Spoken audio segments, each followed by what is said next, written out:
अस्सलाम वालेकुम, आप देख रहे हैं प्रोग्राम न्यूज फीड और मैं हूं रुखशान मीर। इलेक्शन कमीशन के फैसले की रोशनी में पाकिस्तान तहरीक इंसाफ के इंट्रा पार्टी इलेक्शंस हो चुके हैं, लेकिन इलेक्शन में जो तरीकाकार इख्तियार किया गया उस तरीकाकार को लेकर न सिर्फ पार्टी के बानी रहनुमाओं की जानिब से तनकीद की जा रही है, बल्कि कुछ कानूनी माहिरीन का भी यह कहना है कि तमाम तर जो ज़ाब्ते हैं इंट्रा पार्टी इलेक्शंस के, उसके बिल्कुल बरअक्स यह काम हुआ है। कोई भी सियासी जमात या अवाम की एक बड़ी तादाद इस इलेक्शन को तस्लीम नहीं कर रहे, बल्कि खुद पीटीआई के अंदर से भी इख्तिलाफात के इशारे मिल रहे हैं और सबसे ज्यादा तनकीद पीटीआई के बानी अरकान कर रहे हैं। और इनके अलावा पीटीआई के साबिका रहनुमा जो अब इस्तेहकाम पाकिस्तान पार्टी का हिस्सा हैं या वो दूसरी सियासी जमातों में अपनी जगह बना रहे हैं, वो भी इस इंट्रा पार्टी इलेक्शन पर तनकीद करते हुए दिखाई दे रहे हैं।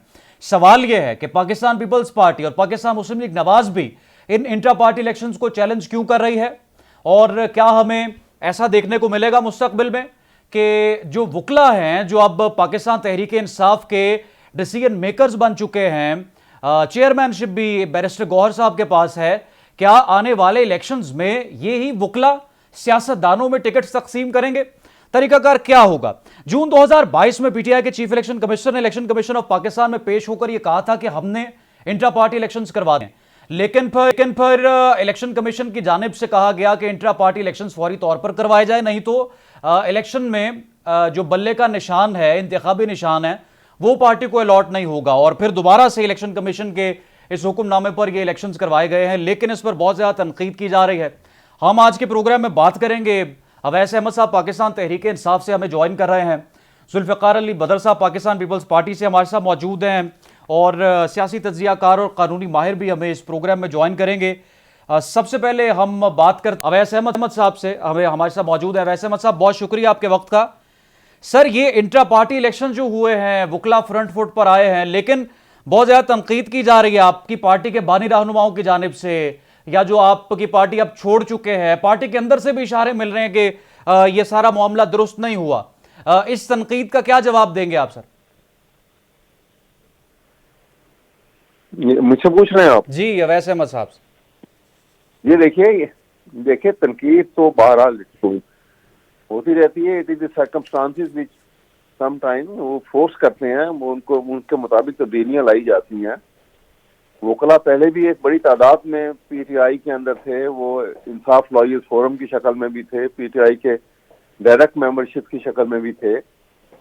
और जो ह्यूमन राइट्स की वायलेशन हो रही हैं, फंडामेंटल राइट्स की जो वायलेशन हो रही है पाकिस्तान में, तो उसके लिए भी वकला ने बारहा अपनी बात में, अभी तक पूरे पाकिस्तान की बात जो है वो जुमेरात को प्रोटेस्ट मीटिंग्स कर रही हैं, बाकायदा इजलास होते हैं, स्पीचेस होती हैं, और जो हाई हैंडेडनेस है जो एग्जीक्यूटिव की, गवर्नमेंट की, जिसमें उन्होंने गैर कानूनी कंडे जो है वो शुरू किए, गिरफ्तारियां जिस तरीके से की गई, उनको उनके खिलाफ प्रोटेस्ट होता है, खवातीन के साथ जो सलूक रवा रखा जा रहा है, और जो कैंपेन से एक तरफ रोका जा रहा है, एक तरफ जो आउट ऑफ द वे जाके प्रोटोकॉल दिया जा रहा है एक ऐसे शख्स को कि जो उसने 3 दफा जिसको पाकिस्तान का वजीर आजम बनने का चांस मिला, लेकिन तीनों दफा करप्शन के चार्ज से निकाला गया।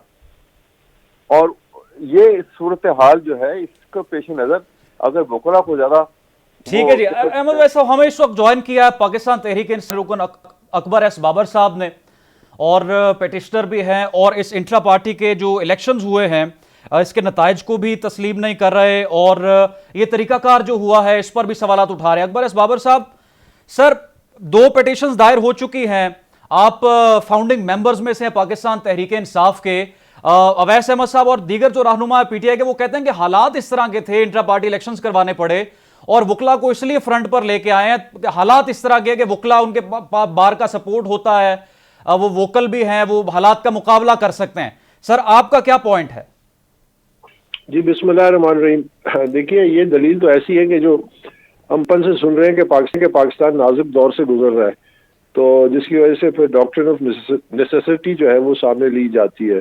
तो मेरा नहीं ख्याल कि ऐसी बात है कि ये जो हुआ, ये तो इंट्रा पार्टी इलेक्शन, इसको इलेक्शन का नाम देना जो है ना, बड़ी ज्यादती है, क्योंकि ऐसे इलेक्शन पर शायद ईदी अमीन भी एतराज करता कि ये कैसे इलेक्शन हो गए, मतलब एक बनाना रिपब्लिक में भी ऐसे कभी भी नहीं होते। देखिए बात ये नहीं है, बात ये है कि पीटीआई का एक पूरा ड्रिफ्ट चलता आ रहा है एक वक्त के साथ। 2013 के इंट्रा पार्टी इलेक्शन में बहुत मसाइल थे, लेकिन उसमें वर्कर्स ने भरपूर शिरकत भी की। 1 साल का अमल लगा, फिर जस्टिस वजी ने उसमें खामियां निशानियां की और करप्ट प्रैक्टिसेस की तो उनके खिलाफ ही कार्रवाई कर दी गई। उसके बाद तस्नीम नूरानी साहब जो थे वो सीईसी बने और एक नया कमीशन बना, उन्होंने शफाफ तरीक़ेकार तय करने लगा, उन पर दबाव डाला गया, उन्होंने इस्तीफा दे दिया। तो उस वक्त तो बुरे हालात नहीं थे। तो ये मामला रोज बरोज बिगाड़ की तरफ जाते गए, क्योंकि पार्टी अपने बुनियादी जो रूह थी उसकी कि वो एक जमहूरी जमात होगी और वर्कर की इज्जत होगी, वर्कर की अहमियत होगी, वर्कर इलेक्ट करेगा। अब आइए कि आज हमने जो दाखिल किया है कि ये कंप्लेंट, देखिए लोगों को समझने की जरूरत है, ये बड़ी अहम बात मैं करने जा रहा हूँ। हम बेसिकली बल्ले को बचाने जा रहे हैं। ये लोग जो है सारे जो डॉक्टर ऑफ नेसेसिटी पे चल रहे हैं, इन्होंने बल्ले को दांव पे लगाया है, क्योंकि ये अमल तो 1.5-2 साल से चल रहा है। जब 23 नवंबर को इलेक्शन कमीशन का जो लेटेस्ट फैसला आया तो उसमें उन्होंने क्लियरली कह दिया कि अगर ये हम आखिरी मौका दे रहे हैं, आप एक शफाफ इलेक्शन कराइए, वरना ये बल्ले का निशान आपसे ले लिया जाएगा। अब जिस किस्म का भोंडा इन्होंने किया कि हम खुद पीटीआई के मरकजी दफ्तर में दिसंबर 1 को शाम को गए और एक पूरा वफद देके और हमने दरख्वास्त की कि हमें वोटर लिस्ट दी जाए, हमें कवायद ज़वाबित दिए जाए, हमें कागजात नामजदगी दी जाए। हम सिर्फ हिस्सा लेना चाहते हैं, ये तो कानून के तहत हमारा हक है। तो उनके जो नुमाइंदे थे उन्होंने बड़े ऑनेस्टली कहा जी ये चीजें एग्जिस्ट ही नहीं करती तो हम आपको कैसे दें, ये तो एक महज कागजी कार्रवाई है, ये तो महज इलेक्शन कमीशन।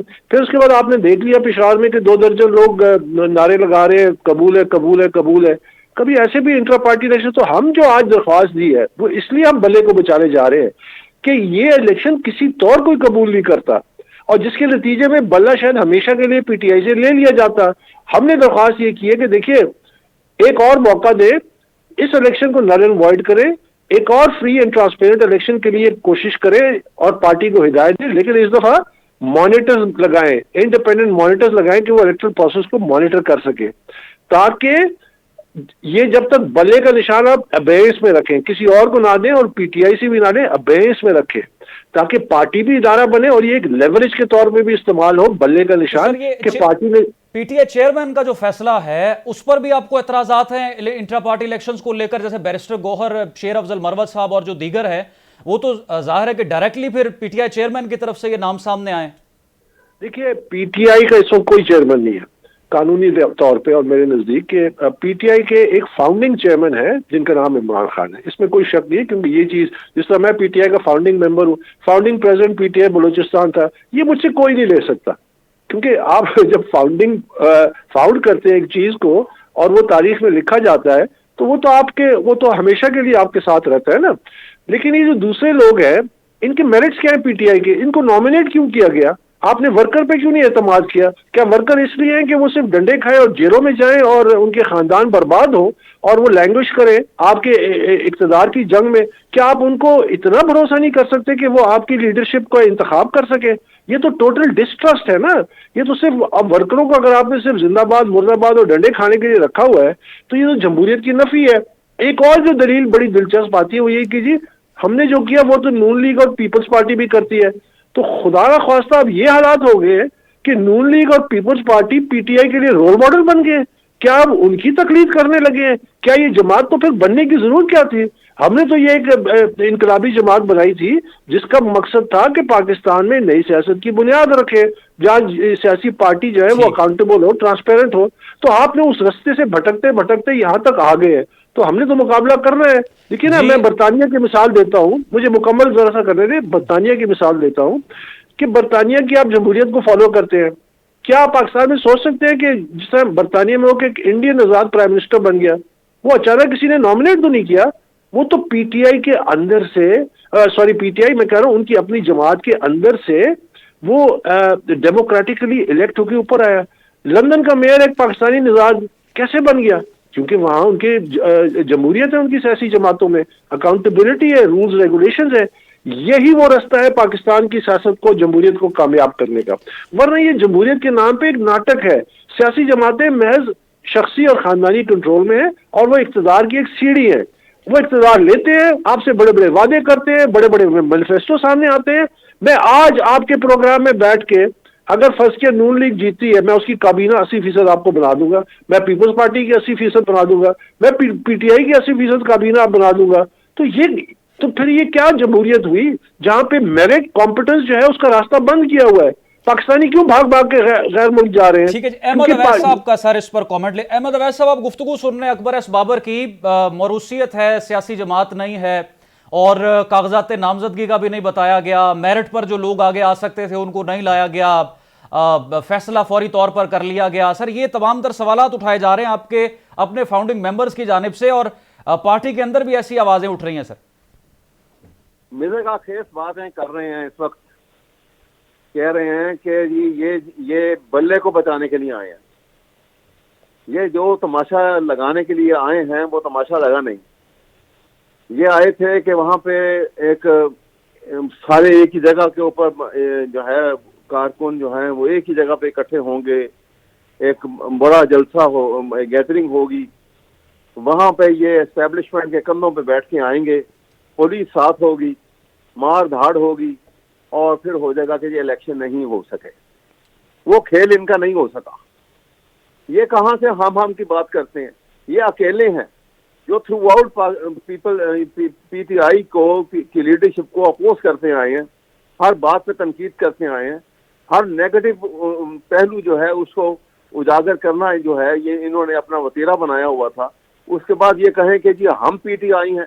भाई होंगे आप एक स्ट्रोक ऑफ लक से, आप उस वक्त आप जो उसके फाउंडर मेंबर्स में शामिल हो गए, लेकिन उसके बाद आपके अपने जो तरीकेकार थे, जो आपने उसके बाद जिस लाइन के ऊपर आप रहे हैं और जो कुछ आप करते रहे हैं पीटीआई की लीडरशिप के साथ, उसके बाद पीटीआई की लीडरशिप ने आपको धुतकार दिया। आपको कौन है वोट देने वाला?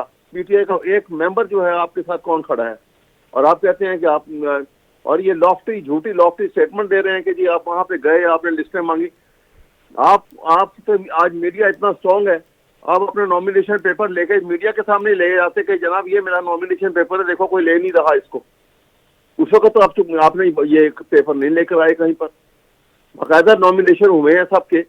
और ये इस वक्त एक हालत जंग में है पीटीआई, जिस कंडीशन के अंदर वो जिन और सर्कमस्टांसिस में वो मुकाबला कर रही है, उसको अगर आप लॉयल होते पार्टी के साथ तो आप इसको अप्रिशिएट करते, बजाय से कि आप तनकीद कर रहे हो और कह रहे हैं कि जी हम बल्ला बचाने आए। आप बल्ला तोड़ने के लिए आए हैं। पीटीआई के अंदर और भी सर सीनियर पॉलिटिशियंस तो थे जिनके नाम आ सकते थे आगे, लेकिन उनको नहीं लाया गया। इसकी सर क्या वजह है?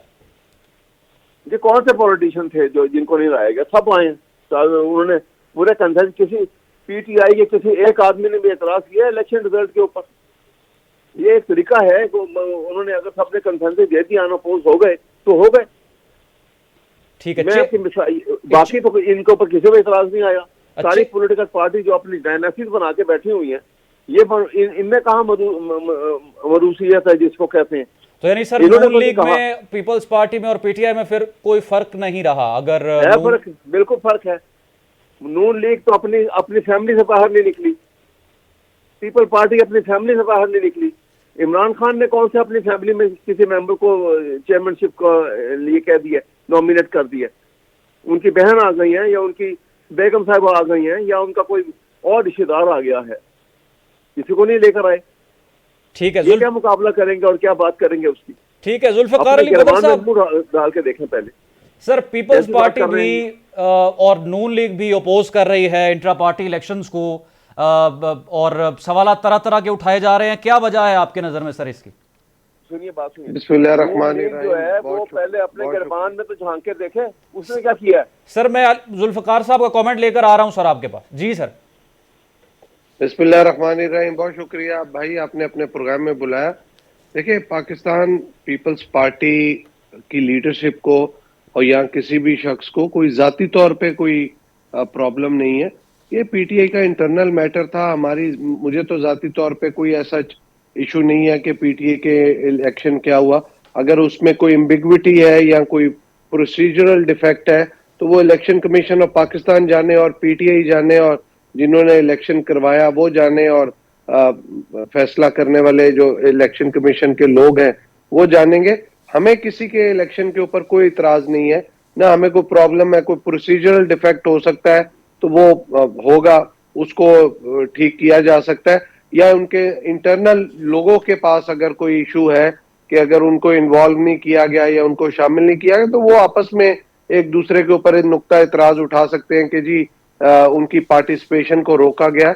इसमें मैं नहीं समझता कि पीपल्स पार्टी या किसी और जमात को उनके इंट्रा पार्टी इलेक्शन पे कोई नुक्ता इतराज उठाना चाहिए। ये लेकिन सर मेरे चैलेंज करने जाती का तो ख्याल है। फैसला किया है ना पीपल्स पार्टी ने भी और नून लीग ने भी।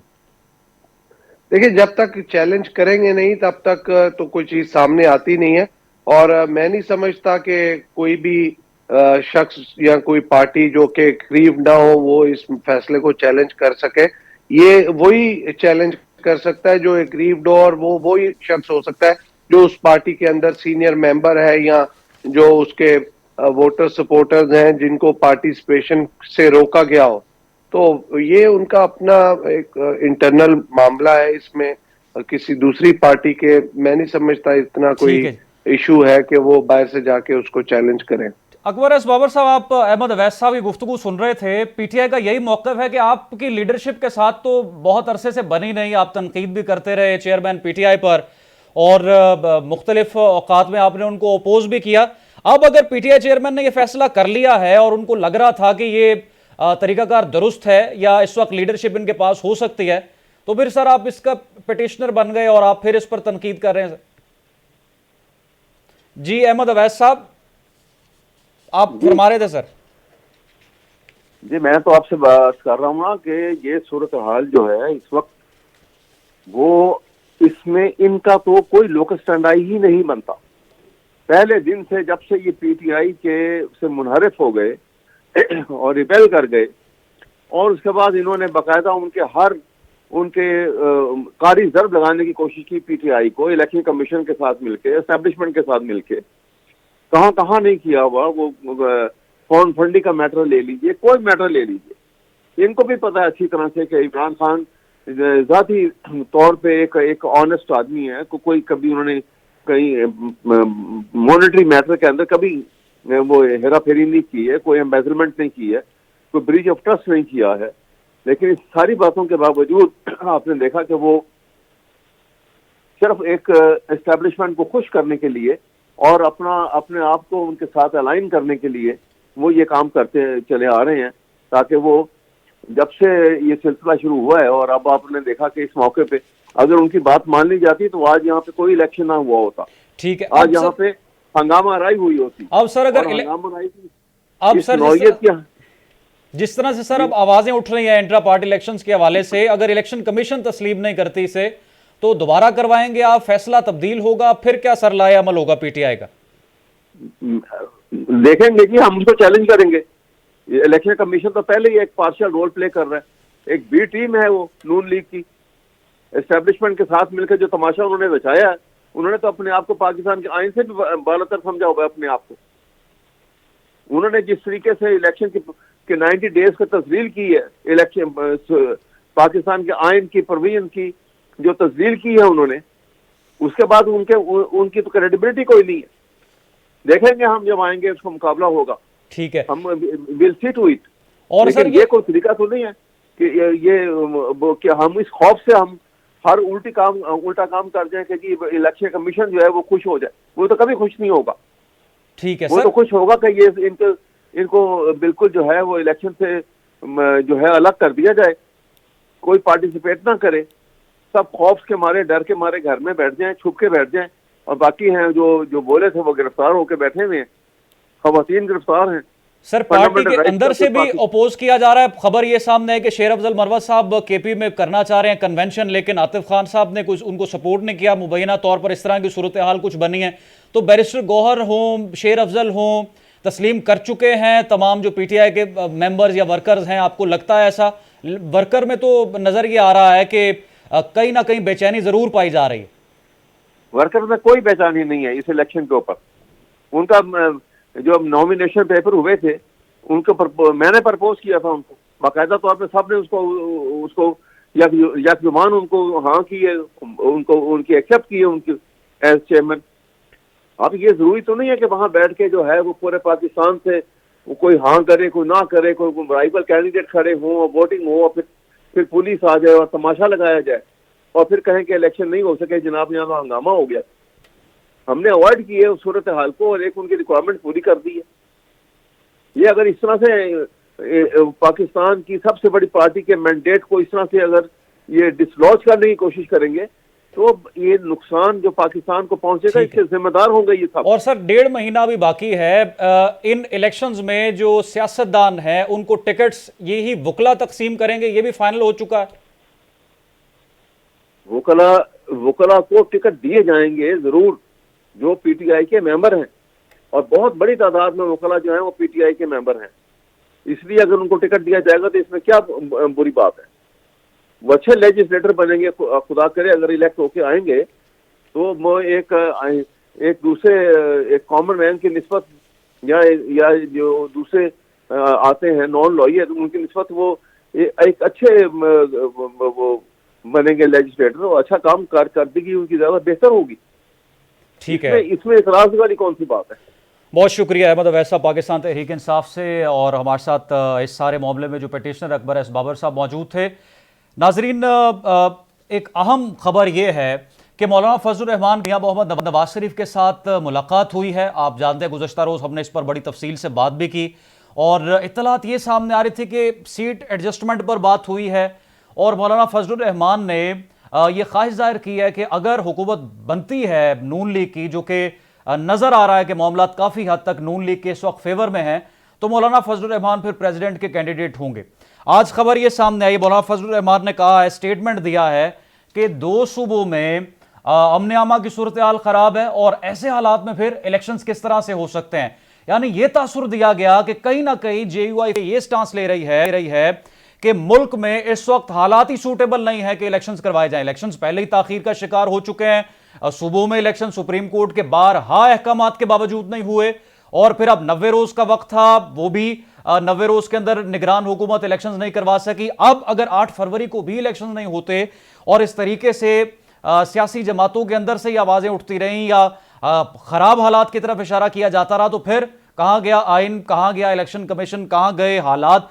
जुल्फिकार अली बदर साहब, आप केपी में भी बलूचिस्तान में भी जलसे कर रहे हैं, आपकी पूरी इलेक्शन कैंपेन तैयार है, पूरा उसका शेड्यूल बन चुका है, लेकिन पीपल्स पार्टी श्योर है कि इलेक्शंस होंगे 8 फरवरी को।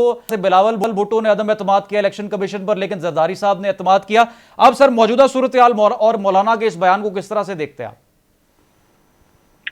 देखिए, बिलावल भुट्टो जरदारी साहब ने कभी भी अदम एतमाद नहीं किया इलेक्शन कमीशन ऑफ पाकिस्तान पे। उन्होंने इलेक्शन कमीशन ऑफ पाकिस्तान को कहा है to ensure the free fair and transparent election, और उन्होंने इस बात का सुप्रीम कोर्ट को भी कहा है कि इंश्योर करें कि इस मुल्क में free fair and transparent election हो और इसके अंदर कोई कमी कुताही नहीं होनी चाहिए।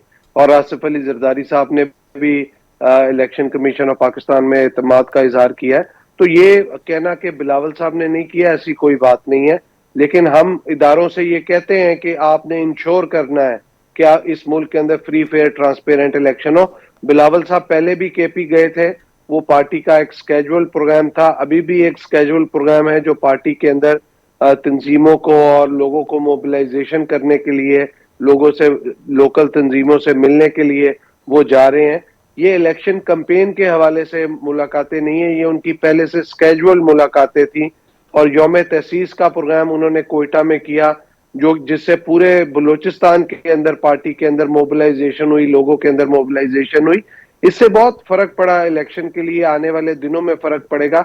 लेकिन जब इलेक्शन का स्केड्यूल अनाउंस हो जाएगा, उसके बाद बिलावल भुट्टो जरदारी साहब 4 सूबों के अंदर इलेक्शन कैंपेन के लिए अपना स्केड्यूल देंगे और वो हर शहर, जिले में और हर सूबे में जाएंगे ताकि वो वहां पे जाके लोगों को मोबिलाइज कर सकें और लोगों को जो है इलेक्शन कैंपेन के लिए बाहर जो है मोटिवेट कर सकें।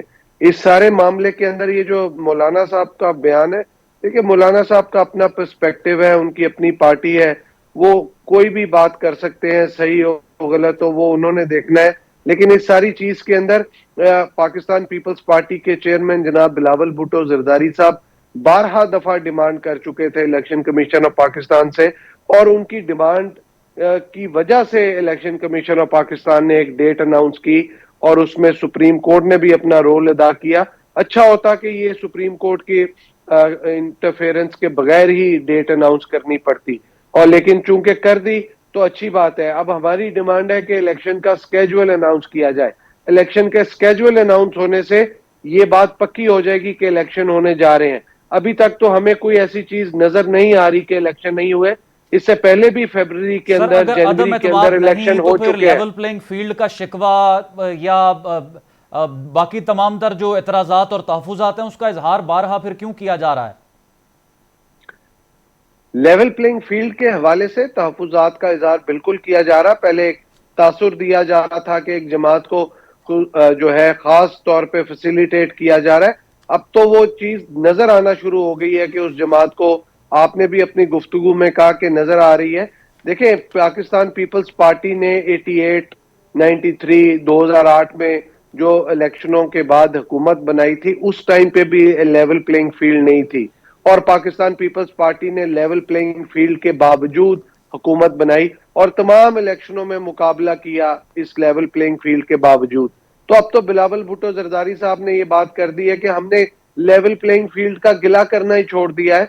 अब लेवल प्लेइंग फील्ड हो या ना हो, हम इलेक्शन लड़ेंगे और जीतेंगे और अपनी हुकूमत बनाएंगे, और फिर तमाम पॉलिटिकल पार्टीज को और स्टेक होल्डर्स को लेके साथ चलेंगे, और ताकि एक तमाम मुल्क के अंदर ऐसी फिजा कायम की जाए, ऐसा एनवायरनमेंट बनाया जाए कि मुल्क के अंदर पॉलिटिकल और इकोनॉमिक स्टेबिलिटी और short term, mid term, long term policy हो, जिससे मुल्क के अंदर गरीब अवाम को इकोनॉमिकली सपोर्ट किया जा सके, यूथ को, औरतों को जो है वो एम्पावर किया जा सके, ताकि इकोनॉमिकली ये लोग जो है वो अपने आप को एम्पावर कर सके। ठीक है जी। अरसलान शेख साहब नून लीग से हमारे साथ मौजूद है। नाजरीन, जिस तरह से मैंने आपको बताया कि सरबरा JUIF मौलाना फजलुर रहमान ने इस्लामाबाद में मीडिया से गुफ्तगू किया, कहा है कि 2 सूबे दहशतगर्दी की लपेट में हैं और इस बदअमनी की सूरत हाल में क्या इंतखाबात हो सकते हैं या क्या इंतखाबात होने चाहिए।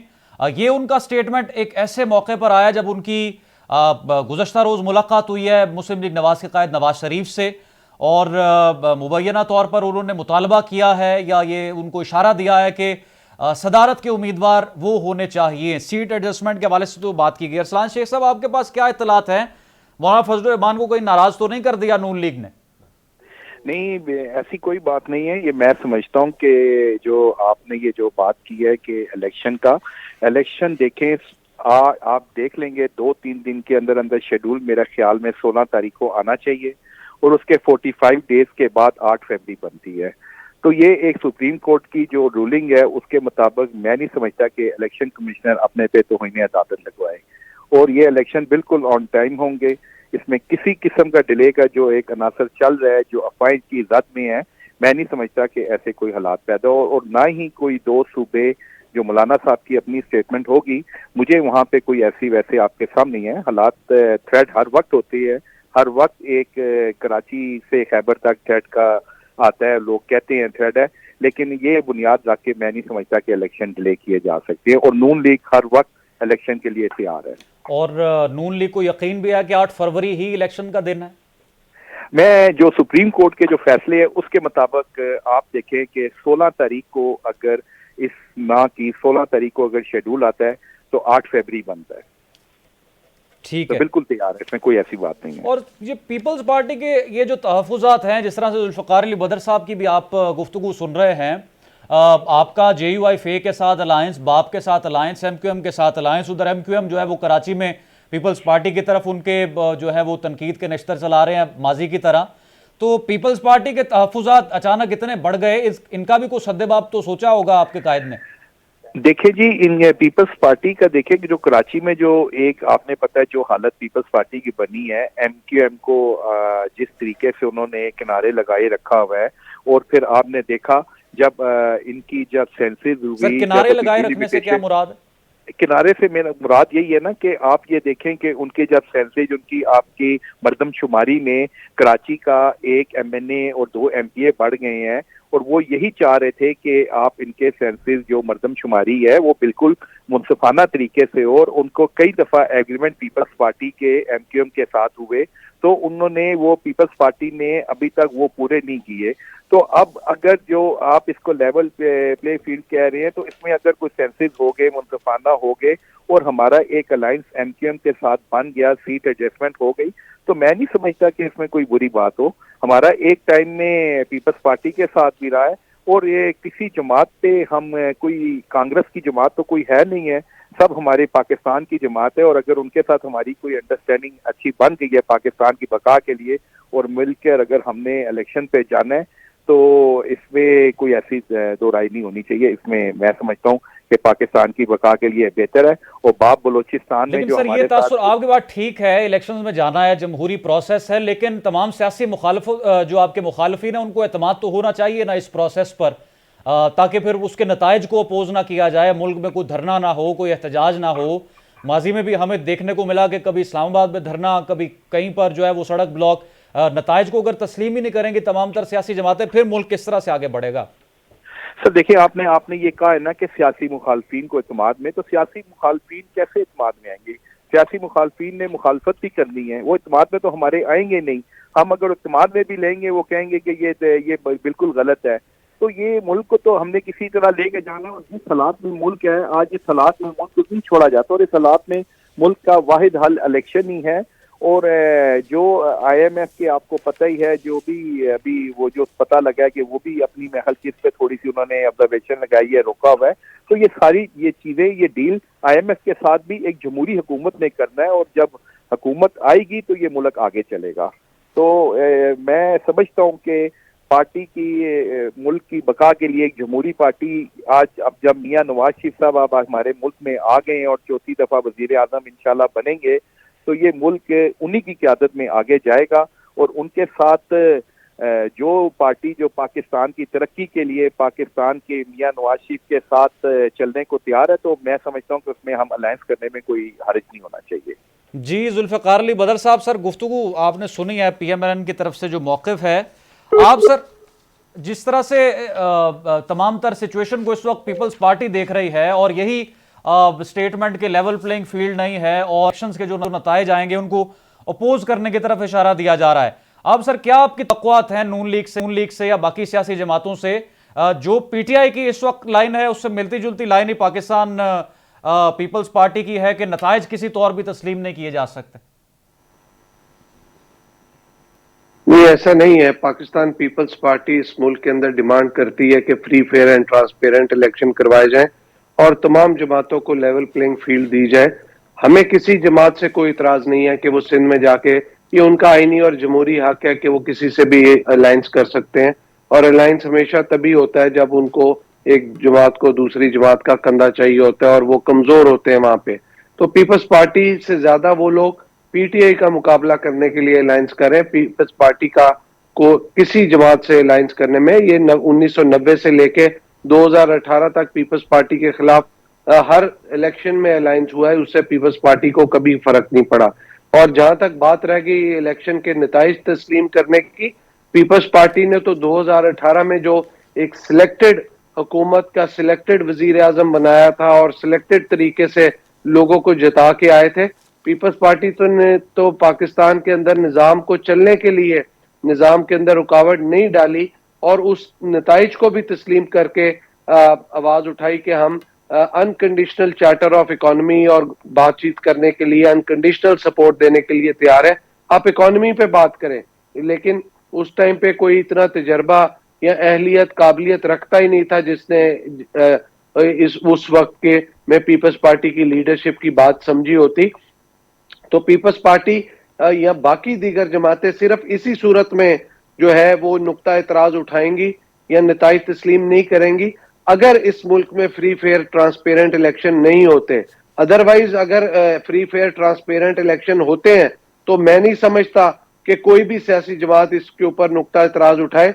Let the people of Pakistan decide के उन्होंने किसको वोट देना है, तो जिसको वो वोट दें, जो भी जीत के आए, अवाम को फैसला करने देना चाहिए। इस पे किसी को जो है अपनी आरा या अपनी जोर जबरदस्ती शामिल करने की जरूरत नहीं है, और किसी एक पार्टी को भी ऐसा तासुर देने की या सपोर्ट देने की जरूरत नहीं जिससे ये तासुर यकीन में नजर आए कि उस पार्टी को कोई फैसला करने वाली कुव्वतों की सपोर्ट हासिल है। बहुत शुक्रिया जुल्फ़िकार अली बदर साहब, पाकिस्तान पीपल्स पार्टी, और अलान शेख साहब वो भी एक डवा से हमारे साथ मौजूद थे। नाजरीन, इलेक्शंस की डेट और इलेक्शंस को लेकर तैयारियां इस वक्त जोरों शोर से जारी हैं, लेकिन सियासी जमातों के अंदर जोड़ तोड़, इंट्रा पार्टी इलेक्शंस को लेकर तमाम तर तहफ़्फ़ुज़ात जिस तरह से PTI में सामने आए और लेवल प्लेइंग फील्ड के खदशात हर गुजरते दिन के साथ बढ़ते जा रहे हैं।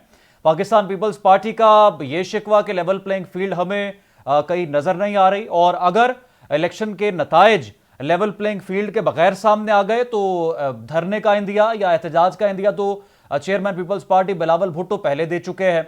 और जो कंट्रोवर्सी सामने आई आसिफ अली जरदारी और बिलावल भुट्टो साहब के दरमियान जो कुछ तनाज़ात मंजर आम पर आए वो भी हम तफसीलन डिस्कस कर चुके हैं। लेकिन मौलाना फजलुर रहमान का ये जो स्टेटमेंट है और कल जो मुलाकात हुई है मौलाना फजलुर रहमान की मियां नवाज शरीफ के साथ, और दूसरी तरफ इस वक्त इलेक्शन कमीशन को फंड्स में ताखीर का जो सामना है, इस पर हम तफसीलन बात करेंगे। सियासी तजियाकार हमारे साथ मौजूद होंगे। एक मुख्तसर से ब्रेक के बाद हाजिर होते हैं।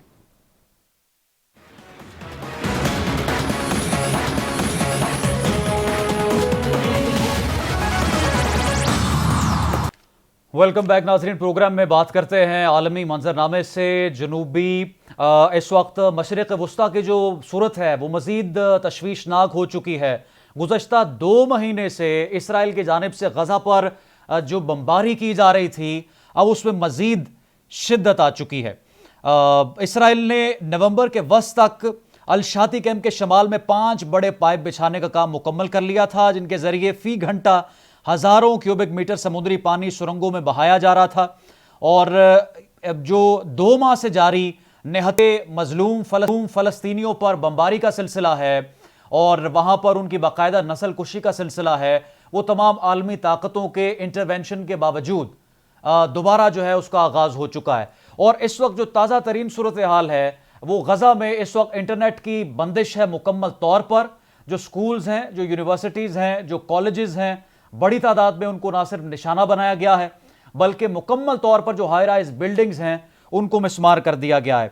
इसराइल ने जनूबी गज़ा पर वहशियाना हमलों का सिलसिला मज़ीद तेज़ कर दिया है, और जो इसमें अक़वाम मुत्तहिदा और दूसरी जो इंटरनेशनल ताकतें हैं उन्होंने जब इसराइल के साथ कंधे से कंधा मिलाया तो उसके बाद यकीनी तौर पर मुस्लिम दुनिया की तरफ से एक बड़ा क्लियर इस पर मैसेज दिया गया कि हम गज़ा के साथ हैं, फ़लस्तीन के साथ हैं। लेकिन गुज़श्ता 2 महीने से ये जो बमबारी का सिलसिला है इसको नहीं रोका जा सका। अब अक़वाम मुत्तहिदा, जो इस्लामी ममालिक का इत्तेहाद है OIC, और जो बड़े ताकतवर फौजें रखने वाले इस्लामी ममालिक हैं वो 2 महीने बाद भी इस बात पर अभी तक कोई मुकम्मल या जामे हिकमत अमली लेकर सामने नहीं आ सके, जो कि बड़ी तशवीशनाक सूरत हाल है। हमारे इधर भी मुजाहरे भी हुए, प्रोटेस्ट भी हुए, बड़ी बड़ी कंपनीज का हमने बायकॉट भी किया, बड़े बड़े जो इंटरनेशनल चेन्स हैं उनका हमने बायकॉट भी किया। लेकिन उसका नतीजा क्या है? सवाल तो यह है कि ये बमबारी और ये जो वहां पर आपने टैंक्स और बड़े बड़े तैयारे चढ़ा रखे हैं मजलूम निहत्ते फ़लस्तीनियों पर, सिविलियंस में, उसका रोकथाम के लिए क्या इकदाम उठाए जा रहे हैं?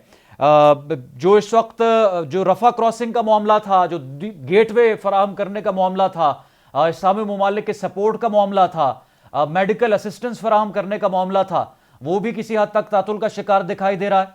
जो पाकिस्तानी मीडिया है, जो पाकिस्तानी अखबारात हैं, आने शुरू में तो बहुत इस पर बात की गई, बहुत इस पर सवालात उठाए गए, लेकिन अब हमें मुकम्मल खामोशी देखने को मिलती है। ऐसा क्यों है? ये बहुत बड़ा अलमिया है, सवालिया निशान। और जो गज़ा के बच्चे हैं, बहनें हैं, बेटियां हैं, वो ये सवाल पूछ रहे हैं कि मुसलमान दुनिया कहां पर गुम है और कब हमें बचाने के लिए आएंगे। रुखसान मीर को इजाज़त दें। प्रोग्राम न्यूज़ फीड का वक्त खत्म हो रहा है। कल दोबारा हाजिर होंगे। अल्लाह हाफिज़।